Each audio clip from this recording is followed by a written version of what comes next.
Hello दोस्तों, welcome to exam notification.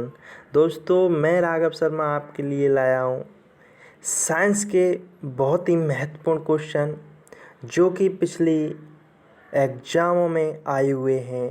तो दोस्तों, हमारा पहला क्वेश्चन है जो कि बहुत ही महत्वपूर्ण क्वेश्चन है। तो दोस्तों, चलते हैं अपने क्वेश्चन की तरफ।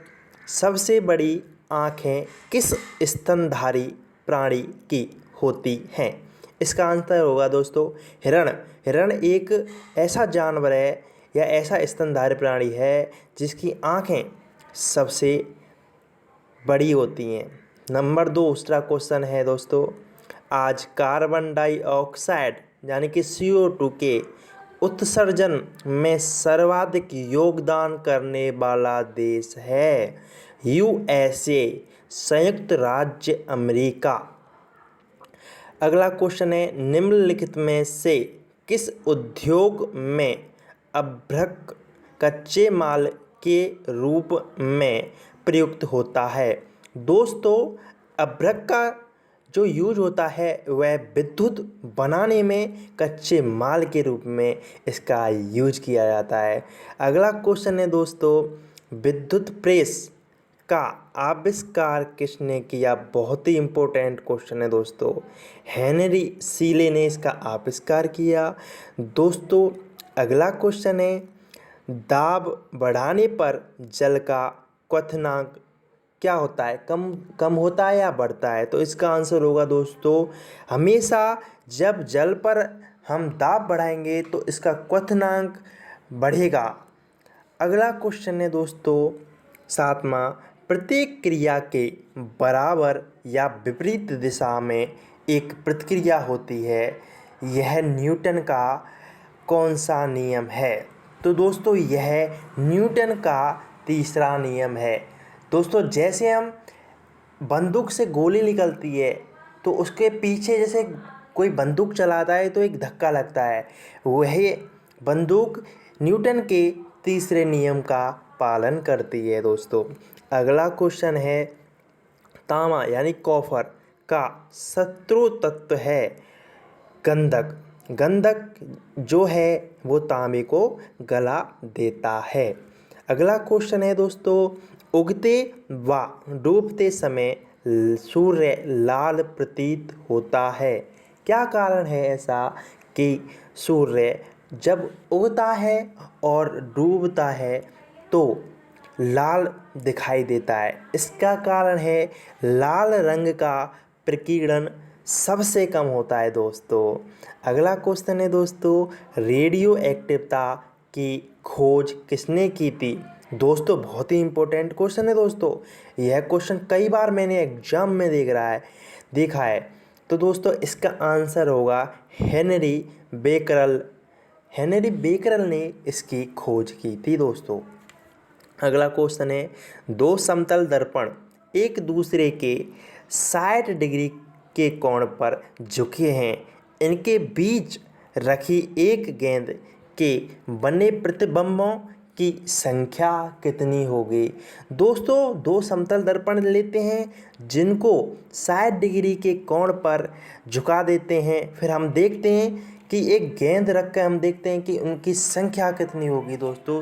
तो आप इसका प्रयोग करके देखना, तुमको हमेशा ऐसी गेंदों की संख्या 5 दिखेगी दोस्तों। अगला क्वेश्चन है दोस्तों, पानी के अंदर हवा का एक बुलबुला किस तरह बर्ताव करता है? यानी जो पानी के अंदर एक बुलबुला बनता है वह किस लेंस का कार्य करता है? वह एक अवतल लेंस के रूप में कार्य करता है दोस्तों।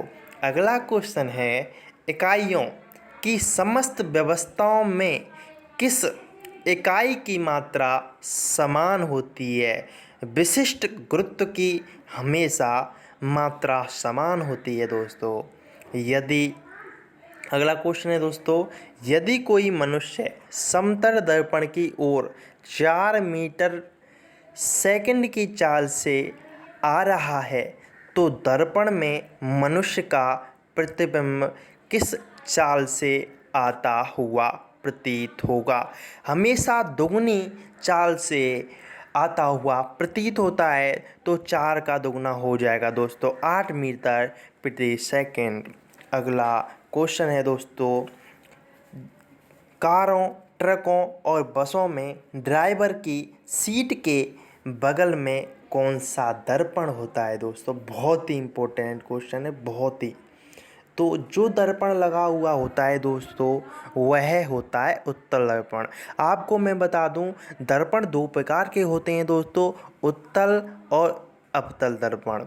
तो दोस्तों इसमें जो कारों के साइड में जो दर्पण लगा होता है वो हमेशा उत्तल दर्पण होता है। दोस्तों अगला क्वेश्चन है 16 नंबर का क्वेश्चन है, ऐसे तत्व जिनमें धातु और अधातु दोनों के गुण पाए जाते हैं वे कहलाते हैं, वे क्या कहलाते हैं? वे उपधातु कहलाते हैं दोस्तों। अगला क्वेश्चन है दोस्तों, वनस्पति विज्ञान के जनक कौन थे? तो इस वनस्पति विज्ञान के जो जनक थे उनका नाम है थियोफ्रेस्टस। तो अगला दोस्तों क्वेश्चन है, निम्नलिखित में से किस में ध्वनि की चाल से सबसे अधिक होती है? इस्पात में सबसे अधिक ध्वनि की चाल होती है। कभी आप इस्पात में किसी भी वस्तु से कुछ मार के देखना तो आपको पता पड़ेगा कि उसमें ध्वनि की चाल जो कंपन है वो बहुत ही तेज गति से होंगे। तो अगला क्वेश्चन है दोस्तों, एक व्यक्ति घूमते हुए स्टूल पर बाहें फैलाए खड़ा है, एकाएक वह बाहें सुकेड़ लेता है तो स्टूल का कोणीय वेग क्या होगा? इसका हमेशा जो कोणीय वेग है दोस्तों वो हमेशा बढ़ जाएगा। अगला क्वेश्चन है दोस्तों, चंद्रमा पर एक बम विस्फोट होता है, इसकी आवाज़ पृथ्वी पर सुनाई नहीं देगी। कारण है इसका कि चंद्रमा बहुत ही पृथ्वी से दूर है, जो कि पृथ्वी का उपग्रह कहलाता है। दोस्तों अगला क्वेश्चन है, चंद्रमा पर वायुमंडल ना होने का कारण क्या है? इसका कारण है पलायन वेग का होना। यदि किसी सरल लोलक की लंबाई 4% बढ़ा दी जाए तो उसका आवर्तकाल 2% बढ़ जाएगा। अगला क्वेश्चन है दोस्तों, एक लड़की झूला झूल रही है, उसके पास एक अन्य लड़की आकर बैठ जाती है तो झूले का जो आवर्तकाल है उसमें क्या होगा? उसमें कोई परिवर्तन होगा या वह अपरिवर्तित रहेगा? तो उसमें हमेशा अपरिवर्तित रहेगा। अगला क्वेश्चन है दोस्तों, हम रेडियो की घुंडी घुमाकर विभिन्न स्टेशनों के प्रोग्राम सुनते हैं, यह संभव है। आपने कभी रेडियो के अंदर के ऊपर एक गोल गोल सी घुंडी लगी है, उसको क्या कहते हैं? अनुनाद के कारण हम ऐसा कर पाते हैं।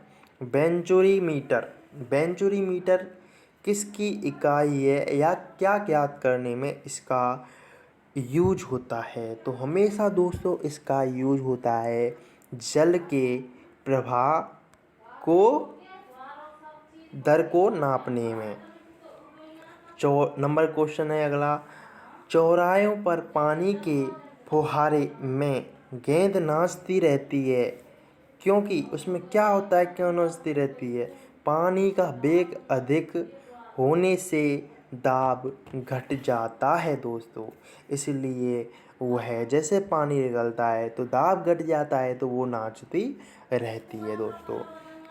क्वेश्चन अगला 27वें नंबर का क्वेश्चन है दोस्तों, इसको सुनना बहुत ही इंपॉर्टेंट क्वेश्चन है दोस्तों और बहुत ही एग्जाम में आने लायक क्वेश्चन है दोस्तों। यदि द्रव्यमान परिवर्तित हुए बिना पृथ्वी अपनी वर्तमान त्रिज्या की सिकुड़ कर आधी रह जाए तो दिन कितने होंगे? तो दोस्तों दिन कितने घंटे का रह जाएगा। यह अब दिन 24 घंटे का रहता है, तो तब जब त्रिज्या आधी रह जाएगी पृथ्वी की, तो इसका जो समय है वह 12 घंटे रह जाएगा। अगला क्वेश्चन है दोस्तों, यदि किसी पिंड को पृथ्वी से 11.2 किलोमीटर प्रति सेकंड से वेग से फेंका जाए तो पिंड पृथ्वी पर कभी नहीं लौटेगा। दोस्तों अगला क्वेश्चन है दोस्तों, उपग्रह में समय ज्ञात करने के लिए, बहुत ही इम्पोर्टेंट क्वेश्चन है, अंतरिक्ष यात्री को क्या प्रयोग करना चाहिए। दोस्तों जब अंतरिक्ष यात्री जब अंतरिक्ष में जाता है तो वह समय ज्ञात करने के लिए हमेशा स्प्रिंग घड़ी का यूज करता है। अगला क्वेश्चन है दोस्तों, यदि पृथ्वी की त्रिज्या 1% कम हो जाए किंतु द्रव्यमान वही रहे तो पृथ्वी तल का गुरुत्वीय त्वरण 2% क्या होगा गुरुत्वीय त्वरण में, कि वह 2% गुरुत्वीय त्वरण घट जाएगा दोस्तों। तो दोस्तों आज के लिए बस इतना ही।